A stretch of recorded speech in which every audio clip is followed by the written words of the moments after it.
in 2005, early childhood development became part of the Sustainable Development Goals. And that actually was supposed to speak to the fact that every child should have equitable access to early childhood development and early learning opportunities. And at that point, SDG 4.2.1 was actually enacted, and which is aimed actually at monitoring the actions of the government towards achieving that target.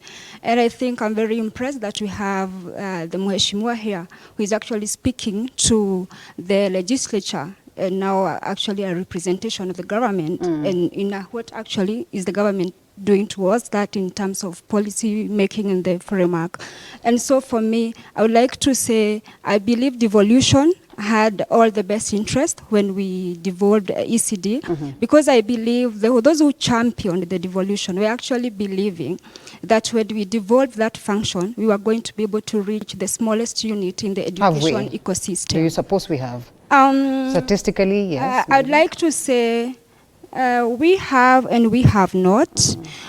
Basically, as someone who actually traversed where I come from, because I was running for Member of Parliament in the last election, I would say there are those areas you find very good ECD classes, and also the teacher-child ratio in the ECD classes is okay.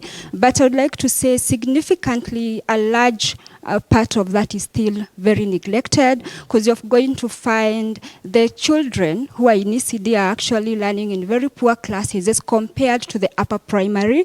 And also you're also going to find most of the schools, especially in the rural areas, are going to have ECD teachers which are either partially trained or not trained at all.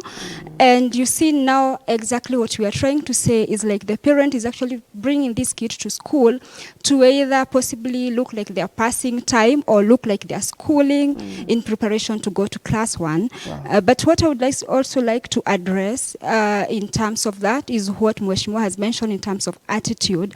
And when we look at attitude, you're going to find attitude, for me, I look at it in terms of two things. First of all, maybe 98% of the ECD teachers are females. And so our children are not getting a chance to interact with male teachers from their early ages. And you know, that means they miss an aspect of what this other gender brings to the table in terms of the child development. And the pediatrician will tell us some more in relation to that, whether there is some importance in making sure that there is a balance in this. Yeah, exactly. So the other point is that most of the parents who are actually taking children through the ECD are actually the mothers. You find fathers will always be a step behind that. And fathers will always come into the child's education life, maybe in upper primary or when they're going to secondary school. And so for me, I'd say there's also that aspect, which is now what Mheshimiwa was calling attitude. And now to come to Dr. Githanga Njeri, what he said about attrition. Quick one.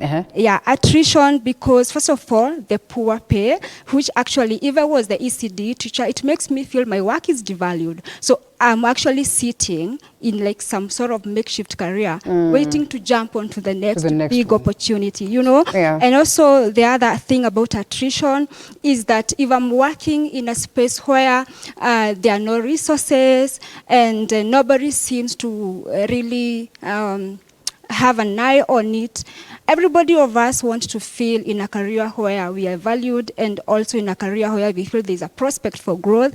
And that is not exactly what we see in the ECD ecosystem. All right, boys, as you come in, you know,